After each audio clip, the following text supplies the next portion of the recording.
If you're just joining us right now, it is News and Views on Salam Media. A little while ago, we were speaking to Professor Sam Kumar, a governance expert, about the 2023-2024 political landscape as we head closer to the elections. Lots of new parties on the scene. One of those, certainly, one of the latest, is Change Starts Now, which was founded by Roger Jardine. And I think it's interesting to see how this is playing out. And our guest right now, in fact, Mark Heywood, one of the members of this party. Good morning. Thank you for joining us. Good morning, and thank you for having me. All right. So, Mark, I think last week I was just going through the news, and there was an article about Roger Jardine and how he could possibly, there was a lot of speculation about him, how he might be requested to be the face of the multi-party charter next year, going into next year's elections. But now we've seen over the weekend he's launched a new movement, a new party called Change Starts Now, and you've joined that movement as well. Tell us more about the movement, the party, and what are the offerings moving into the 2024 elections. Thanks very much. Well, Change Starts Now is a new political movement. It really is seeking to become a mass political movement and to win power through the 2024 election. And that may seem very ambitious, and it is.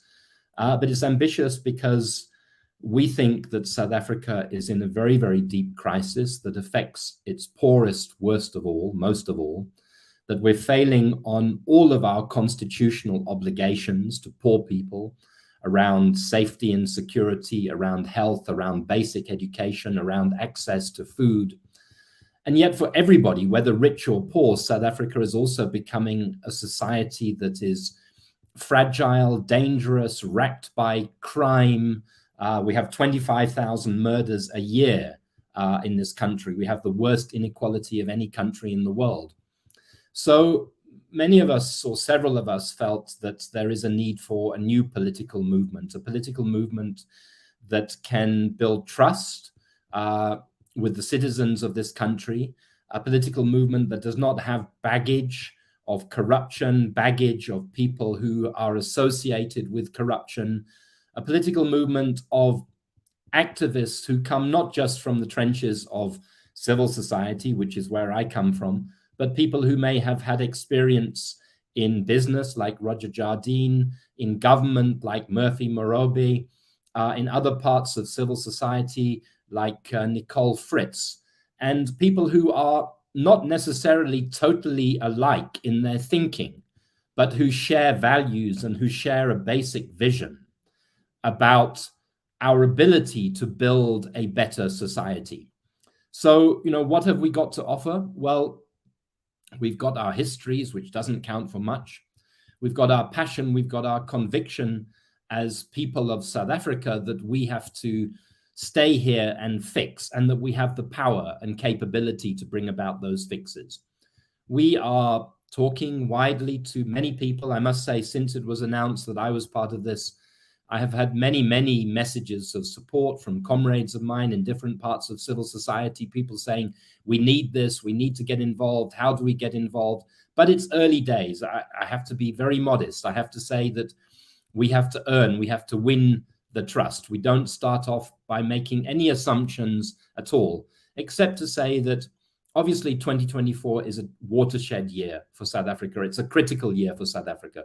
It's a year in which we can put South Africa back on a trajectory to peace and possibility and equality, or it's a year that could deepen our crisis and lead us further into populism and corruption. So, for me personally, it's a risk. I've resigned from my job at the Daily Maverick as the editor of Maverick Citizen to take on this responsibility. But I think that this is the time when we need to take risks for the good of the country. I think since the last election, we've seen quite a number of new parties and movements being formed. Change Starts Now being the latest of those. Is there really space for a new party in the political landscape at the moment?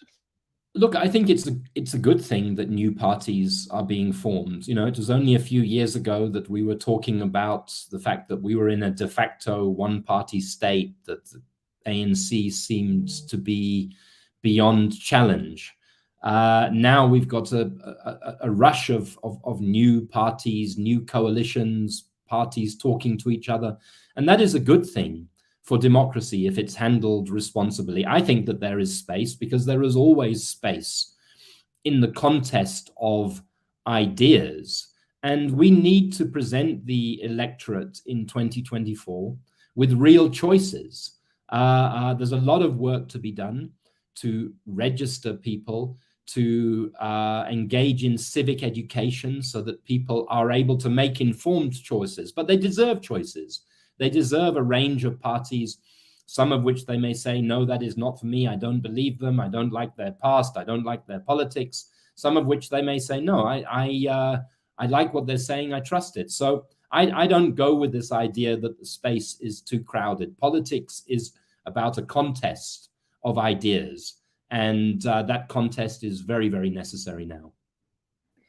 Yeah, and of course, also moving into this election, there is a possibility of coalition government taking center stage on a national level. We've had experience with that on a local level, and of course, after 1994, there was also a coalition down in KwaZulu-Natal for a moment. Um, I think when we look at coalition politics, the interesting thing here is that many of the smaller parties have since been described as the kingmakers, as we've seen in the aftermath of the 2021 elections in local municipalities in cities such as Johannesburg. Would Change Starts Now be open to working in a coalition government should it come to that? And how would that work for you?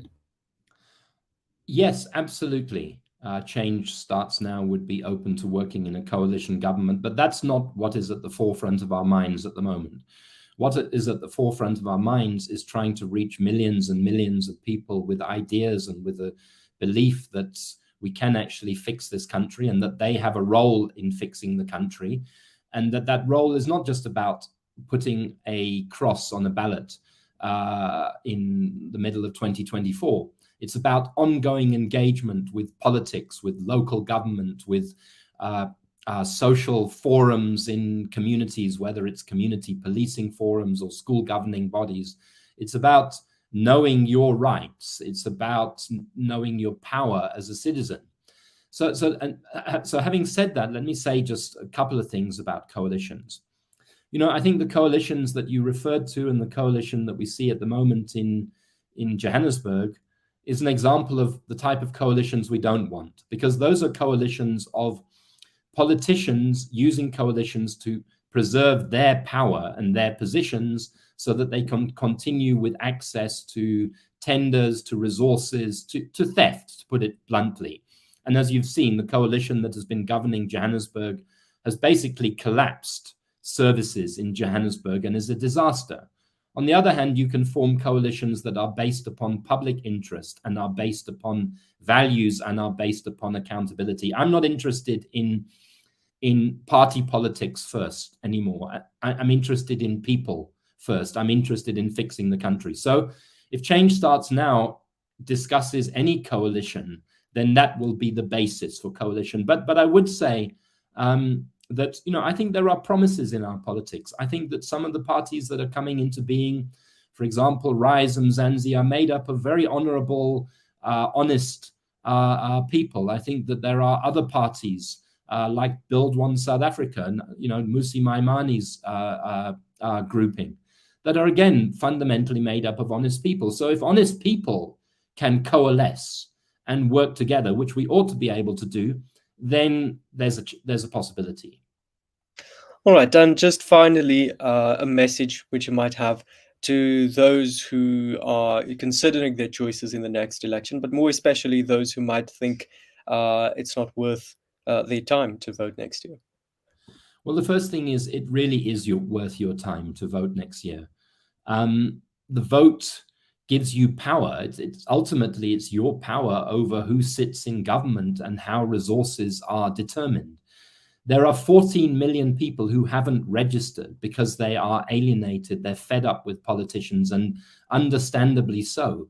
But if just 5 million of those 14 million people registered, the voting outcomes would be very different, because those people would vote differently. They would not vote traditionally for the DA or the ANC, etc.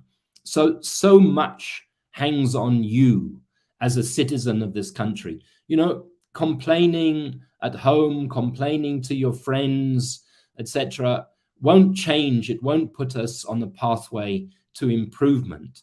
Activism will put us on a pathway to improvement, and activism includes exercising the most important of your democratic rights, and that is the right to vote. So I would beg you, not just to vote yourself, but to get others to vote. I would beg you to persuade people to register to vote. You can register online, or you can register in February when there's another IEC voter registration weekend. I really would beg you to take power back into your own hands for social justice. Yes, of course. And I think that is as much as we've got time for this morning, but thank you so much for your time. Thank you very much for this conversation and for having me. You're welcome. That was Mark Heywood, a member of the newly formed Change Starts Now political movement, speaking to us about their offering and then, of course, their intentions going into the 2024 elections, especially concerning coalition politics, seeing as that is quite a possibility. Not sure how that's going to play out, but of course, it is something that many are saying could come to that.